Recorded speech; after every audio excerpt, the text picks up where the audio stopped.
Esse é aquele vídeo que deveria sair no domingo, mas está saindo na segunda, mas esse saiu na terça.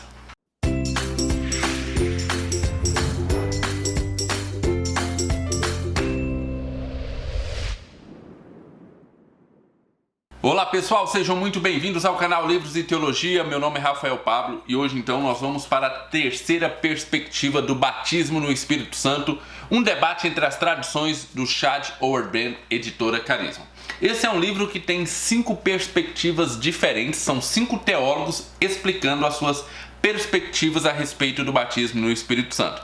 Nós já fizemos 2 vídeos, então nós vimos a posição reformada com Walter Kaiser Jr., vimos também a posição pentecostal com Stanley Orton e hoje nós vamos ver a posição carismática com o Larry Hart. E na verdade eu descobri que no caso aqui o Larry Hart foi o que mais escreveu nesse livro, são 100 páginas para explicar a sua posição.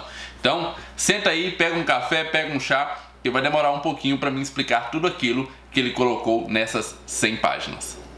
Mas antes eu preciso falar da nossa lojinha Livros e Teologia. Então se você quer comprar livros baratos, livros com até 60% de desconto, frete fixo para todo o Brasil a R$ 7,90 e acima de R$ 90 frete grátis, você entra em www.livroseteologia.com.br. Dá uma olhadinha lá, toda semana eu adiciono alguns novos livros na nossa lojinha.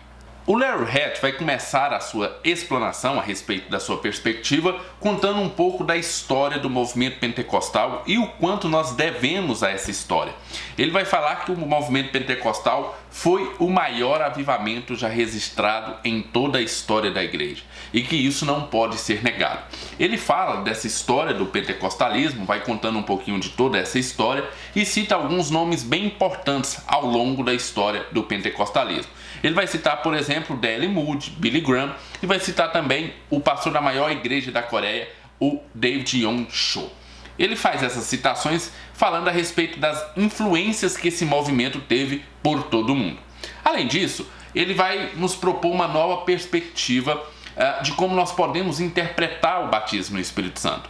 Por enquanto, nós temos a posição reformada que vai interpretar Lucas através dos olhos de Paulo, através da teologia de Paulo. Já os pentecostais vão fazer justamente o contrário, vão interpretar Paulo pelos olhos da teologia de Lucas. E aí o Larry Hart vai falar o seguinte: por que tem que ser um ou outro? Por que não pode ser os dois? E ele então vai nos propor uma perspectiva do batismo no Espírito Santo que ele chama de multidimensional, que vão ter várias dimensões. Para ele, o batismo no Espírito Santo é uma metáfora e não uma doutrina a ser seguida, não é algo rígido, é algo a ser aprendido com o Espírito Santo. E aí ele fala de algumas dimensões da perspectiva do batismo no Espírito Santo. E a primeira dimensão que ele vai citar é a obra redentora e escatológica de Cristo. Ele explica um pouquinho a respeito de como o batismo no Espírito Santo pode ser entendido através dessa dimensão, como ele pode ser entendido, assim como os reformados entendem, como uma iniciação na vida cristã, ali no momento da conversão, mas também ele pode ser entendido como alguém que ajuda o cristão na sua vida cristã e também pode ser entendido na perspectiva pentecostal, que é um empoderamento do cristão para missões e ministérios. Então, tudo isso pode ser entendido através da perspectiva que o Larry Hart vai propor nessas páginas que ele descreve aqui. Uma coisa bem interessante que o Larry Hart vai fazer aqui logo no início é falar daquela polêmica onde as pessoas dizem que aquele batismo no Espírito e com fogo seriam batismos diferentes e provavelmente o batismo com Espírito para os justos e o batismo com fogo para os ímpios como sinal de punição. E aí ele fala que, segundo ele, a interpretação dele, ali naquele texto não dá para tirar essa conclusão. Olha o que ele diz lá na página 169 a respeito do batismo com Espírito e com fogo. Marcos omite a menção do fogo, mas a versão antiga de Mateus e Lucas, o inclui. João está se referindo a 2 batismos? Um batismo do Espírito dos justos e um batismo de fogo para os ímpios? Provavelmente não. Sintaticamente, a preposição em regeria os 2 elementos, e João está se referindo a um batismo no Espírito e fogo. Ou seja, para ele a melhor tradução seria, ao invés de um batizará com Espírito e com fogo, seria melhor Espírito e fogo. qualquer entendimento de verificar o entendimento do batismo no Espírito, Novo Testamento, certamente começa por aqui. Bem, além disso, o Larry Hatch vai nos trazer uma posição muito diferente e vai nos trazer algo novo que não foi citado nem pelo reformado e nem pelo pentecostal a respeito do batismo de Jesus. E ele vai tecer os seus comentários a partir ali do batismo de Jesus. Lembre-se que quando Jesus foi batizado, uma pomba desceu sobre ele representando o Espírito Santo. E ele então vai nos trazer essa cena e nos explicar como isso pode sim interferir na nossa interpretação a respeito do batismo no Espírito Santo. Algo bem interessante, eu gostei bastante dessa parte onde ele traz ali o batismo de Jesus como um ponto inicial para falar a respeito do batismo no Espírito Santo. E para concluir, lá na página 179, ele conclui com o seguinte parágrafo. Essa é a primeira parte onde ele conclui o seguinte: a visão tradicional de que o batismo no Espírito, em sua dimensão regeneracional, é o que todos os crentes verdadeiros têm em comum, está correta. Está falando da posição reformada, então ele está dizendo que a posição reformada está correta. Mas a tradição pentecostal carismática também acerta em cheio ao argumentar que Lucas usa a metáfora, junto com pelo menos 6 outras, em um sentido empoderador. É aqui que ele vai trazer o seguinte: olha, a perspectiva reformada está correta, mas a perspectiva pentecostal também está correta e uma não anula a outra. E ele continua: portanto, quando um crente declara, eu fui batizado no Espírito Santo no novo nascimento, de acordo com 1 Coríntios 12, 13, ele deveria estar espiritualmente e teologicamente correto. E quando um crente experimenta um empoderamento para testemunhar e ministrar e exulta, eu fui batizado no Espírito Santo, assim como no livro de Atos, ele também deveria estar biblicamente e doutrinariamente correto. Numa segunda parte da argumentação do Larry Hatch, ele vai começar falando a respeito ali daquele texto de Paulo em 1 Coríntios 12, 13. E ele vai falar o quanto aquele texto tem sido utilizado de maneira incorreta. Primeiro porque Paulo fala ali a respeito de união. Ele fala que o Espírito Santo e que todas as pessoas ali crentes foram batizadas no mesmo Espírito, e ele traz esse texto para provocar a união dos cristãos. E infelizmente muitos cristãos estão utilizando esse mesmo texto de Paulo para dividir. Ou seja, se você não acredita da mesma forma que eu no batismo do Espírito Santo, então você para lá e eu para cá. E ele faz uma boa crítica a respeito disso. E se você vê todo o contexto da passagem, você vai entender que ele tem razão. Outra coisa interessante é que ele faz um questionamento para nós, é a respeito de quantos de nós hoje utilizaríamos a mesma linguagem pentecostal que Pedro utilizou ali no seu primeiro sermão. Lembra? Pedro começa a pregar ali depois do batismo no Espírito Santo, e ele então no final faz um convite àquelas pessoas que estão escutando a sua pregação, e ele fala o seguinte: arrependei-vos e cada um seja batizado em nome de Jesus Cristo para o perdão de vossos pecados e recebereis o dom do Espírito Santo. Ou seja, esse tipo de apelo não existe mais. Por quê?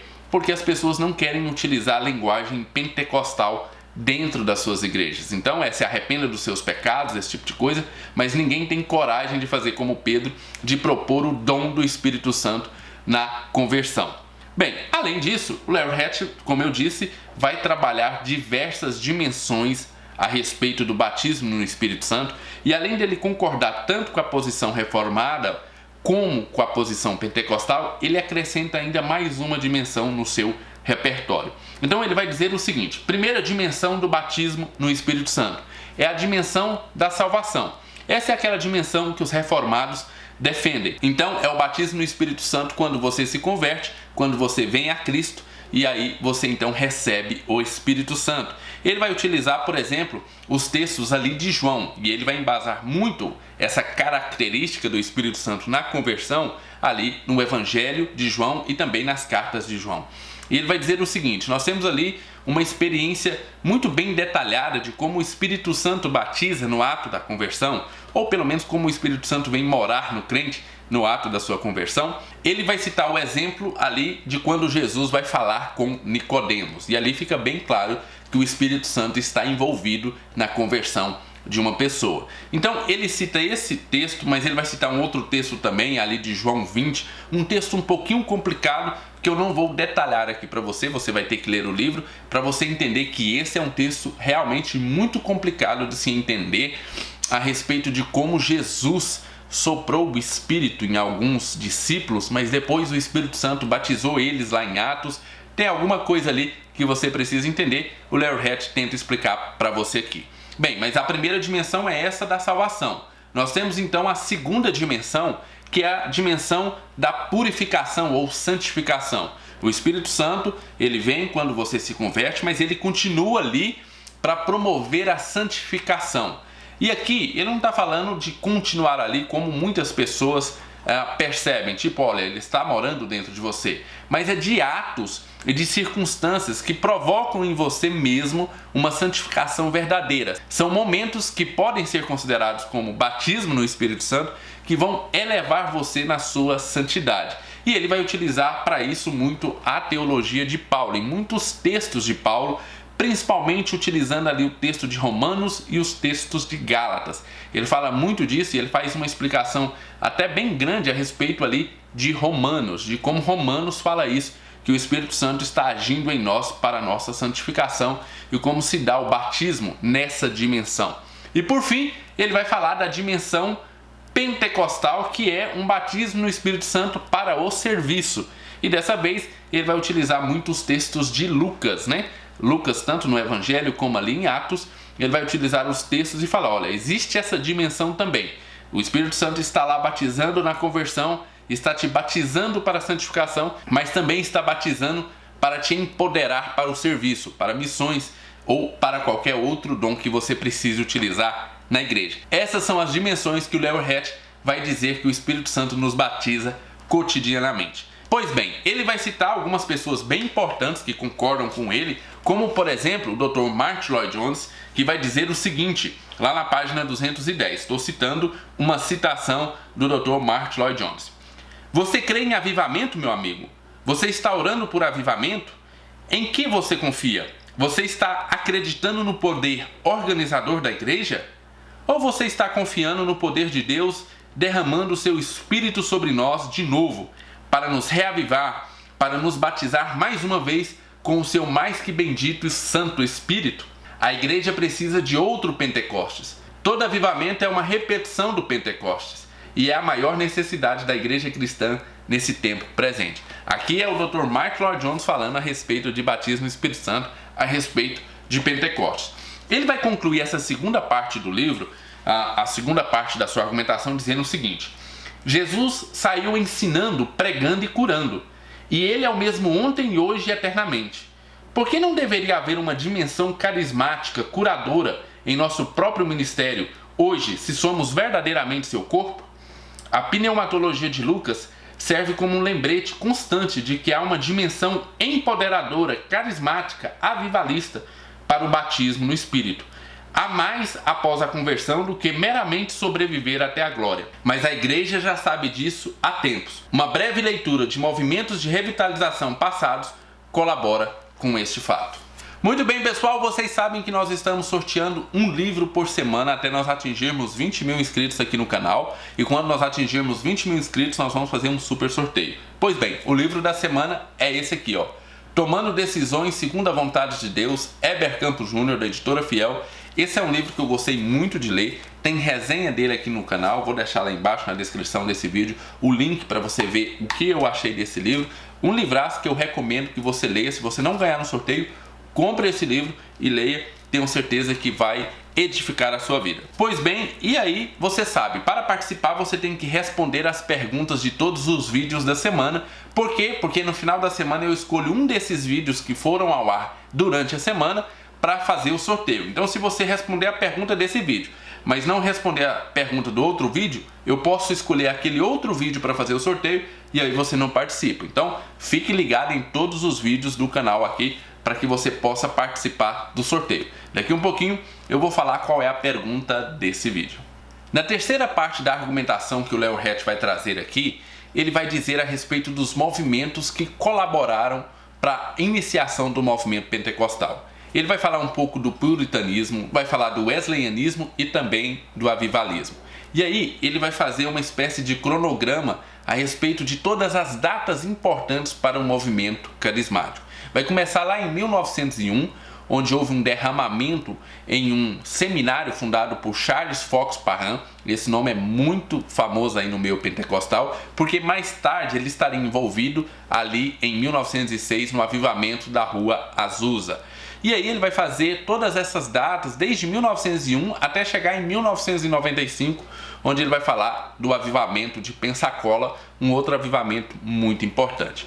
Além disso, ele argumenta que várias igrejas não adotam o movimento carismático ou o movimento pentecostal por preconceito, porque é possível você traçar uma linha desde o movimento pentecostal até a Igreja Católica Romana, passando ali pelo movimento Holiness, por John Wesley, pela Igreja Anglicana, mas é possível você fazer uma linha de argumentação desde o catolicismo romano até o pentecostalismo. E aí, muitas igrejas não querem ter nada a ver com o catolicismo romano, acabam rejeitando por si só o movimento carismático e o movimento pentecostal. Por fim, ele vai fazer uma argumentação até concordando que o batismo no Espírito Santo, quando você é batizado uma vez, não vai excluir os diversos enchimentos do Espírito Santo a posterior. Existe sim um batismo no Espírito Santo e diversos enchimentos posteriores.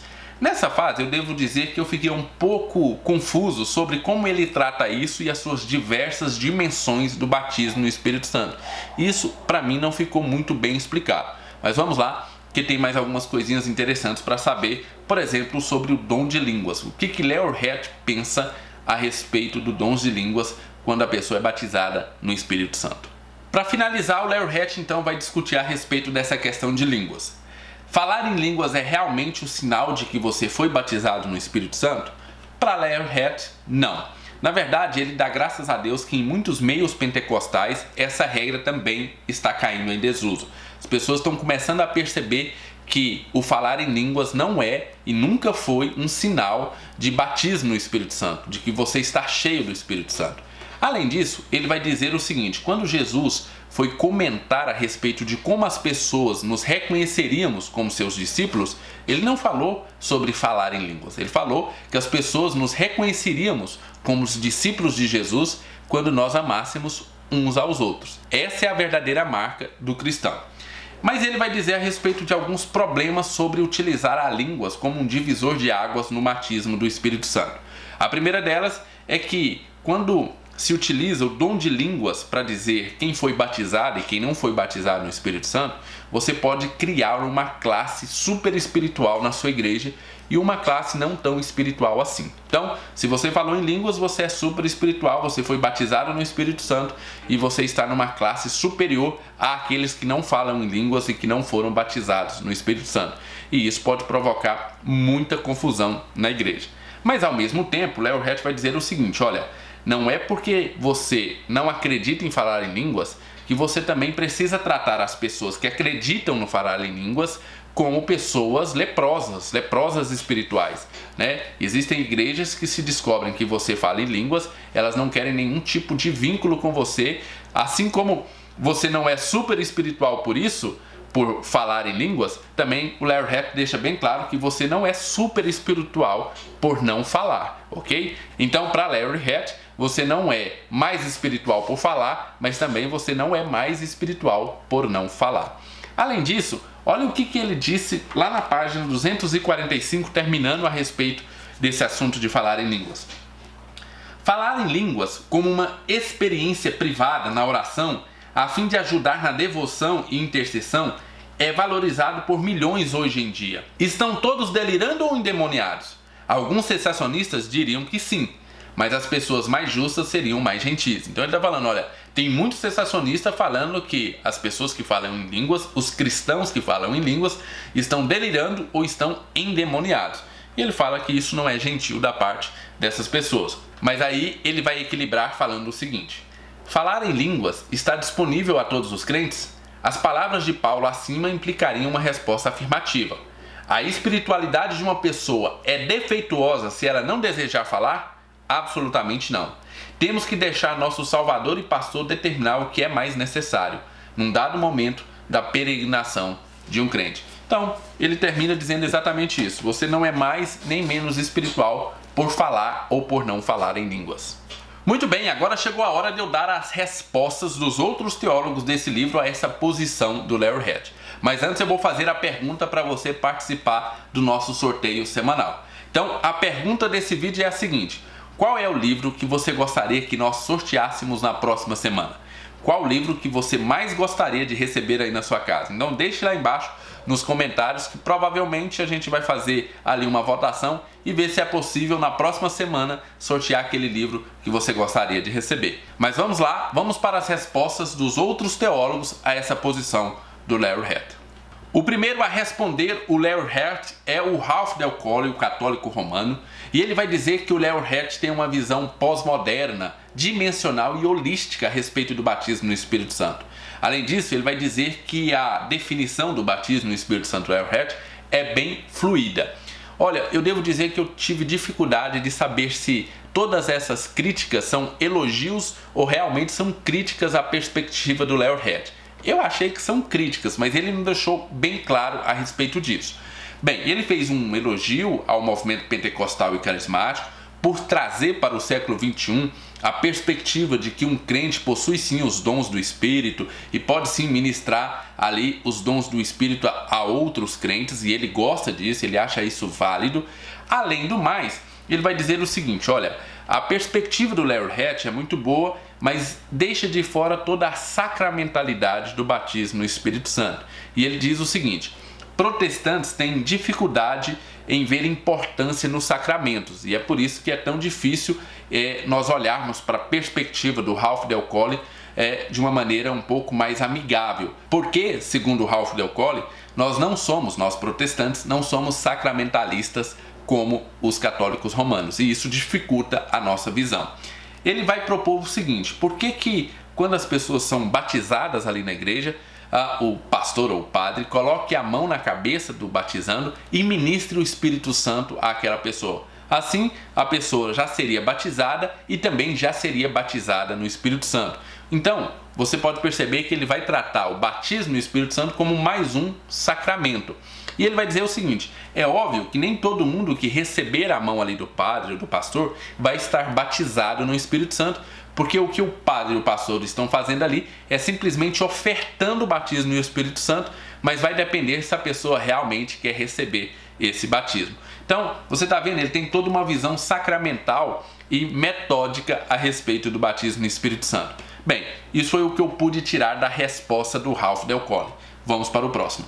O segundo teólogo a responder o Larry Hatch é o Stanley Orton, o pentecostal. E ele vai tecer diversos elogios, como é de se prever. Afinal, está falando com o Larry Hatch, que é um carismático e que aproxima-se muito com a ideia do pentecostal. Mas ele vai tecer algumas críticas a algumas posições do Larry Hatch. A primeira é o seguinte: em algum momento do livro aqui, o Larry Hatch vai dizer o seguinte: olha, falar em línguas não pode ser evidência, porque tem muito crente mau caráter ou muito crente imaturo falando em línguas. Então, essa não pode ser a evidência inicial do batismo no Espírito Santo. Mas o Stanley Orton discorda, dizendo o seguinte: Deus não espera o crente virar maduro, ou Deus não espera o crente eliminar todos os pecados da sua vida para só então batizar com o Espírito Santo e conceder o dom de línguas. Deus batiza no Espírito Santo e concede o dom de línguas mesmo para crentes iniciantes, e que na verdade esse batismo no Espírito Santo vai inclusive ajudar o crente a ficar mais maduro e a eliminar o pecado da sua vida. Bem, outra coisa interessante é que o falar em línguas não é uma condição, segundo Stanley Orton, sine qua non, ou seja, uma condição essencial para a espiritualidade.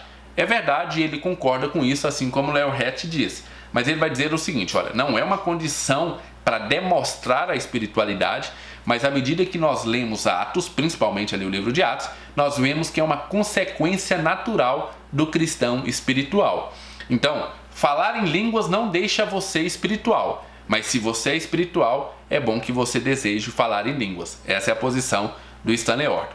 Ele vai dizer ainda mais, ele vai dizer o seguinte: olha, Larry Hatch, em todos os lugares onde aconteceu o batismo no Espírito Santo e as pessoas falavam em línguas, mas depois de um tempo elas começaram a acreditar que o falar em línguas não era a evidência inicial do batismo no Espírito Santo, logo depois elas também deixaram de querer ser batizadas no Espírito Santo.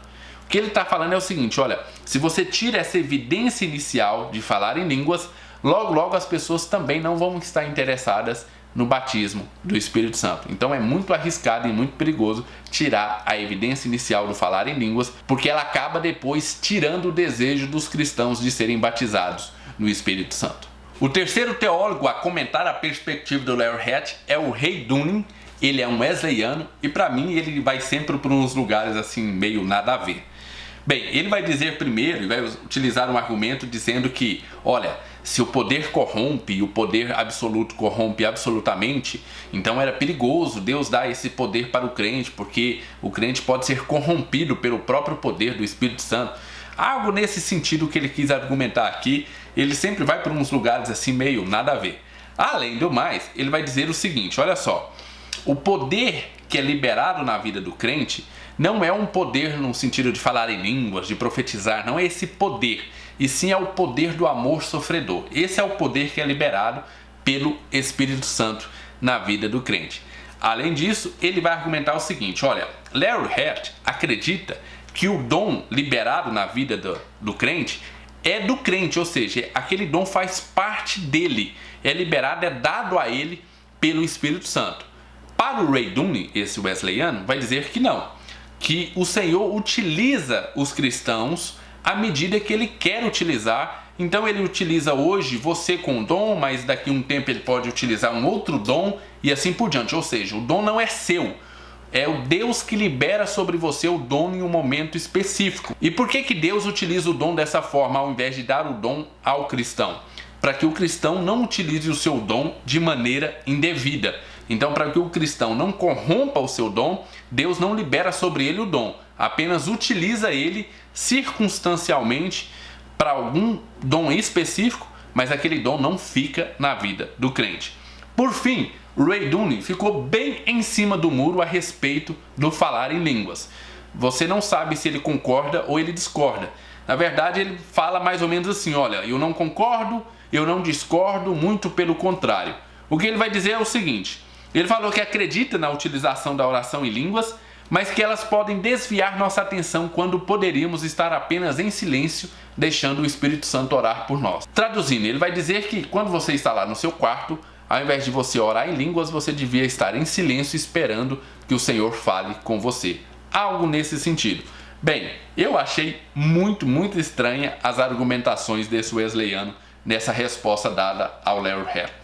O último a responder o Larry Hatch é o Walter Kaiser Jr., o reformado, e ele vai tecer algumas críticas bem severas à posição do Larry Hatch. A primeira delas é o seguinte, quando o Larry Hatch está explicando a respeito do batismo de Jesus, ele vai dizer que ali, quando o Espírito Santo desceu sobre Jesus, Jesus recebeu todo o poder que necessitava para fazer as obras que ele fez mais tarde.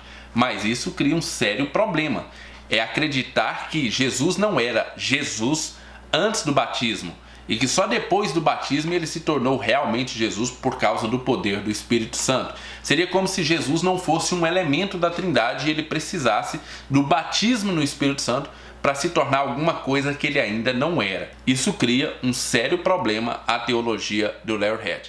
Ele vai dizer ainda mais, olha, segundo Walter Kaiser Jr., ao afirmar isso, Hatch pode estar indicando que antes do batismo, Jesus era menos divino ou pelo menos possuía menos poder do que após o batismo, o que seria uma heresia. E aí ele dá uma cutucada lá em John Wesley, dizendo que John Wesley acreditava nesse tipo de heresia. Ainda mais, o Walter Kaiser Jr. vai criticar o Larry Hatch de não tomar uma posição.